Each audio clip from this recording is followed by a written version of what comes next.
Right counting సంబంధించినటువంటి update ఒకటి వస్తుంది పరిస్థితి కనిపిస్తుంది. పోస్టల్ బ్యాలెట్లో తెలుగుదేశం పార్టీ అభ్యర్థులు దూసుకుపోతున్నటువంటి పరిస్థితి కనిపిస్తుంది.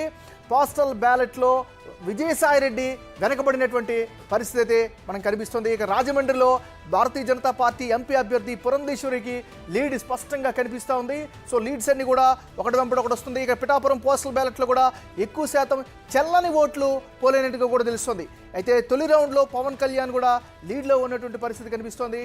సో ఓవరాల్గా చూసుకున్నట్లయితే గొల్లప్రోలు, కొడవలి, చందుర్తి, దుర్గాడ గ్రామాల్లో ఆధిక్యతనైతే సాధించుకున్న పరిస్థితి కనిపిస్తుంది. మరోవైపు విజయవాడ పార్లమెంట్లో కేసీనేని చిన్ని ముందంజలో ఉన్నట్టుగా ఇప్పటివరకు వస్తున్నటువంటి అప్డేట్లు తెలుస్తుంది. ఇక 1200 ఓట్లతో ఆయన కేసీనేని చిన్ని ఆధిక్యంలో ఉన్నట్టుగా కనిపిస్తోంది. మరోవైపు నరసరావుపేటలో కూడా తెలుగుదేశం పార్టీ ఎంపీ అభ్యర్థి లావు శ్రీకృష్ణదేవరాయలకు కూడా లీడ్ కొనసాగుతున్న పరిస్థితి కనిపిస్తుంది. మరోవైపు అనంతపురం అర్బన్లో తెలుగుదేశం పార్టీ అభ్యర్థి దగ్గుబాటి ప్రసాద్ ఆయన కూడా లీడ్లో ఉన్నారు. ఇక మైదుకూరులో కూడా తెలుగుదేశం పార్టీ అభ్యర్థి పుట్ట సుధాకర్ యాదవ్ కూడా ముందంజలో ఉన్నటువంటి పరిస్థితి కనిపిస్తుంది.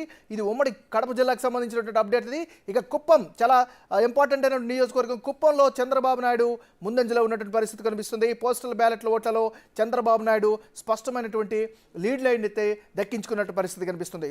1549 ఓట్ల ఆధిక్యంలో చంద్రబాబు నాయుడు కుప్పంలో కొనసాగుతున్నటువంటి పరిస్థితి కనిపిస్తుంది. ఇక పక్కన ఉన్నటువంటి నంద్యాల పార్లమెంట్ కూడా చూస్తున్నా. నంద్యాల పార్లమెంట్లో తెలుగుదేశం పార్టీ అభ్యర్థి బైరెడ్డి శబరి 113 ఓట్ల ఆధిక్యంలో కొనసాగుతున్నటువంటి పరిస్థితి కనిపిస్తుంది. సో 175 నియోజకవర్గాలకు సంబంధించిన అప్డేట్స్ ఒకదారితో ఒకటి వస్తుంది. ఇక గజపతి నగరం నియోజకవర్గం చూస్తే గజపతి నగరంలో తెలుగుదేశం పార్టీ అభ్యర్థి ముందంజలో ఉన్నటువంటి పరిస్థితి కనిపిస్తోంది.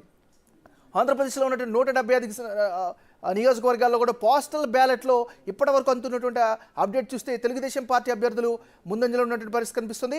కీలకమైనటువంటి నాయకుడు విజయసాయిరెడ్డి పోస్టల్ బ్యాలెట్లో వెనుకబడినటువంటి పరిస్థితి కనిపిస్తుంది. ఇక రాజమండ్రికి సంబంధించి బీజేపీ ఎంపీ అభ్యర్థి పురంధేశ్వరి